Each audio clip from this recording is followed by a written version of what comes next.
Bismillahirrahmanirrahim. Assalamualaikum warahmatullahi ta'ala wabarakatuh. Alhamdulillah, syukur kita hanya kepada Allah Azza wa Jalla. Salawat dan salam kita mohonkan kepada Allah agar disampaikan kepada baginda Rasulullah sallallahu alaihi wasallam. Makna istighfar adalah bermakna astaghfirullahaladzim, memohon ampun kepada Allah, beranjak dari satu sifat yang salah menuju kepada sifat yang lebih baik lagi. Orang yang telah pernah melakukan sebuah kesalahan, maka dia akan kembali kepada Allah. Lihat, Allah begitu cinta dengan orang-orang yang selalu beristighfar, memohon ampun kepada Allah.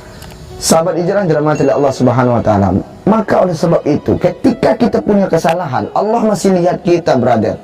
Ya.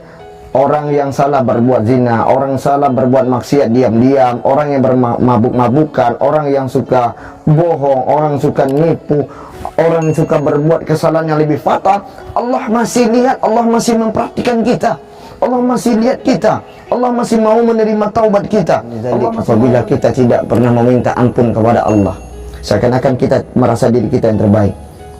Coba lihat, dosa begitu banyak kita lakukan hari ini. Kita perbuat dosa yang begitu banyak, terus kenapa kita tidak mau kembali kepada Allah? Kenapa kita tidak meminta kepada Allah, meminta ampunan kepada Allah?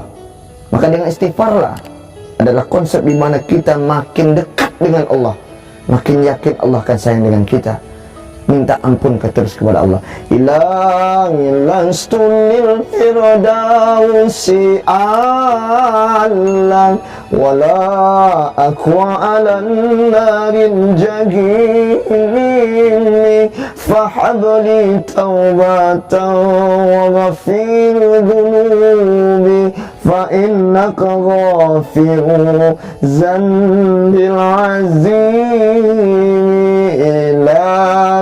Lanstunil firdausi a'la wala akwa alan naril jahimi fahabli taubatan wa ghafir dhunubi fa innaka ghafiru zanbil azim.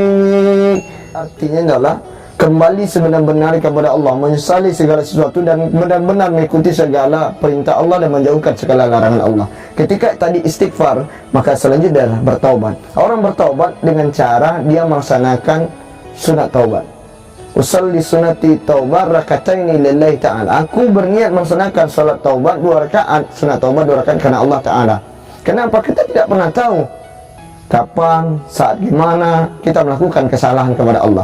Kita melaksanakan tersebut. Kita laksanakan salat taubat 2 rakaat, membaca doa kepada Allah Subhanahu wa taala, mau benar-benar yakin kepada Allah. Makanya Allah bilang dalam sebuah firman, ya ayyuhalladzina amanu tubu ilallahi taubatan nasuha. Orang-orang yang beriman. Begitu Allah masih muda, begitu Allah masih indah menggunakan bahasa yang menggunakan panggilan hai.